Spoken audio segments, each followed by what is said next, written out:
Chief justice है, उसका कोई दामाद है, वो जो है, अब उनको जमानतें नहीं मिलनी तो उनको नहीं मिलनी तो फिर किसको मिलनी है? अब जमानत तो बहुत छोटी बात रह गई है, अब तो है जी सीधा ही बरी। तौसीफ साहब, लेकिन ये जो चीफ जस्टिस की आप बात कर रहे हैं दामाद की, वो तो आज बेचारे गिरफ्तार हो गए ना इस्लामाबाद। बेचारे क्या जी, आप कल देख लीजिएगा। वो ये मजाक है। मैं कहता हूँ कि गलत FIR भी दी गई होगी तो आप फेस तो करें तफ्तीश को, बाकी दुनिया फेस नहीं करती रही। आप भुट्टो से बड़े हैं, सारी दुनिया ने फेस किया, तो अभी सुबह वो बरी ना कर दें, जमानत की बजाय बरी कर दें। ये भी हो सकता है कि इन्होंने अगले 6 महीने तक जो कानून जो है ना कोई जुर्म करना है उसके लिए भी ये जमानत पे हैं। आहिस्ता आहिस्ता ना ये इन 8-10 सालों में सारी फैमिली भी एक वो अशराफिया फैमिली में शामिल हो चुकी है। एक उनके चचा जरनैल भी हैं, वो दामाद भी बन गए हैं, तो उनकी रिश्तेदारी वो एक अशराफिया में शामिल हो गए, जिनके लिए इस मुल्क का कानून कोई अहमियत नहीं रखता। वो जब चाहें रेवोल्यूशनरी बन जाएं, जब चाहें पैसे कमा लें, जब चाहें वो हमें सबक पढ़ाएं कि मुल्क कैसे चलाना है। अब देखें वो कमबख्त मार्शल्लाह भी नहीं लगाते। ये वही तबका है जी, और इसी तबके ने हमारा नाक में दम किया हुआ है। लेकिन हमारे लिए मुसीबत पता क्या है? मेरा अपनी इस्टेब्लिशमेंट से गिला है कि ये वो तमाम डफर तबका, ये 75 साल से आपका एसेट है, चाहे वो इस्तेकाम पाकिस्तान पार्टी की सूरत में हो या किसी और सूरत में हो। तो खुदारा अपने एसेट भी बदलिए। ये इन लोगों की वजह से ही सारा कुछ हुआ है। ये लोग सारे शामिल थे, या प्रेस कॉन्फ्रेंसेस करके फारिग नहीं हो सकते। जिन्होंने जुर्म किया है वो जुर्म उनके लिए बहुत काफ़ी है, और वो इमरान खान तक आपको पहुंचाएगा। नहीं, लेकिन तौसीफ साहब, वो जो अली अफजल शाही साहब हैं उनको गिरफ्तार भी किया गया, लेकिन फिर इस्लामाबाद पुलिस ने तो डिनाई कर दिया। उन्होंने कहा कि हमने गिरफ्तार ही नहीं किया। तो ये तो फिर मामला कुछ खतरनाक की तरफ जा रहे हैं। मतलब ये तो कोई फौजी कोर्ट के अंदर कैसे चलने वाली बात नज़र आ रही है, क्योंकि उनका भी YSI के जो वहाँ पर डेपो था उसके ऊपर हमले के अंदर उनका नाम है। केस भी उनके ऊपर वही है कि 9 मई पर उन्होंने लोगों को बरगला कर हमला करवाने की कोशिश की थी ISI के एक साइड ऑफिस के ऊपर। तो केस तो उनके ऊपर बड़ा स्ट्रॉन्ग बन रहा है, और फिर अगर उनकी गिरफ्तारी नहीं डाली जाएगी तो मामला तो उनके लिए ख़राब होते जा रहे हैं। देखें जी, SHO का ज़ाती केस होता ना तो वो उसकी वीडियो ना बनने देता, उसकी फुटेज ना बनने देता। SHO को पता है सियासी बंदों ने कहा हुआ है, उसने उसी तरह का वो केस, वो उसको अब उसकी वीडियो बन गई, कैसे छुपाएंगे उसकी गिरफ्तारी को? और वो को मैं आप हैं, वो आम लोग हैं। वो एक चीफ जस्टिस का बेटा है, एक प्रेसिडेंट अशराफिया का नुमाइंदा है, जिसने ठेकों में भी कमीशन मुबैना तौर पर बनाया, सारा कुछ बनाया। मिलिट्री कोर्ट में अगर उसका मुकदमा चलाना है तो आप देखिएगा कि मिलिट्री कोर्ट में से उसका लिए कैसे रास्ता निकलता है। मिलिट्री कोर्ट शायद चलने भी ना दी जाए। और मिलिट्री कोर्ट का आपको कानून पता है कि मिलिट्री कोर्ट में जब सज़ा होगी तो फिर हाई कोर्ट जाएंगे, फिर सुप्रीम कोर्ट जाएंगे।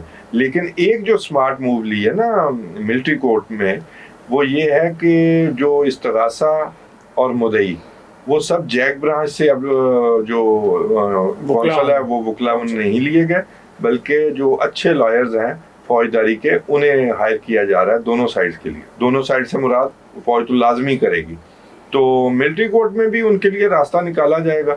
मैं इसीलिए बार बार कहता हूँ मिलिट्री कोर्ट को चलाना इतना आसान नहीं है, और अगर चलाना है तो सिर्फ गरीबों के बच्चों पे ना हो, फिर उनको भी माफ़ कर दें। अगर इन लोगों ने जिन्होंने इंस्टिगेट किया, जो हैंडलर्स थे और जो मास्टरमाइंड था, अगर उसको नहीं आपने कुछ कह सकते तो कभी हमारे ऊपर प्रेशर आएगा, और प्रेशर लाजमी आएगा, तो फिर आप इनको भी सिविल अदालत नहीं। लेकिन कल तो वज़ीर आज़म साहब की मुलाकात हुई थी आर्मी चीफ से, और सुना उसकी जो खैर हम वहाँ पर थे तो नहीं, लेकिन वहाँ से जो खबरें आ रही हैं उससे पता यही चल रहा है कि शायद किसी को भी बख्शने की नहीं बात की जा रही।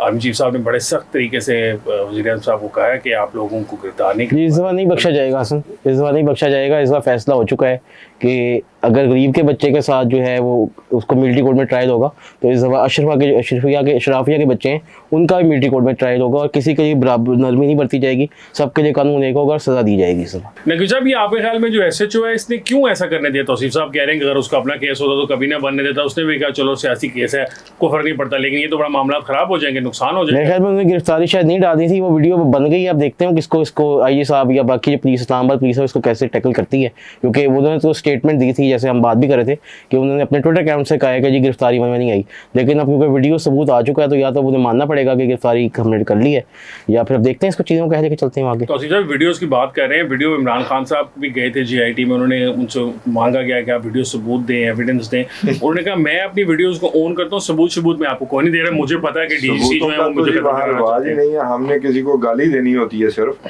और वो मैं और आप प्रोग्राम कर चुके हैं जब ये बातें हुई थी फैसल नसीर साहब पे जी कि जी वो उसने ये किया उसने ये किया, तो मैंने कहा इमरान के पास कभी किसी चीज़ का सबूत नहीं होता, वो सिर्फ इल्ज़ाम लगाते हैं।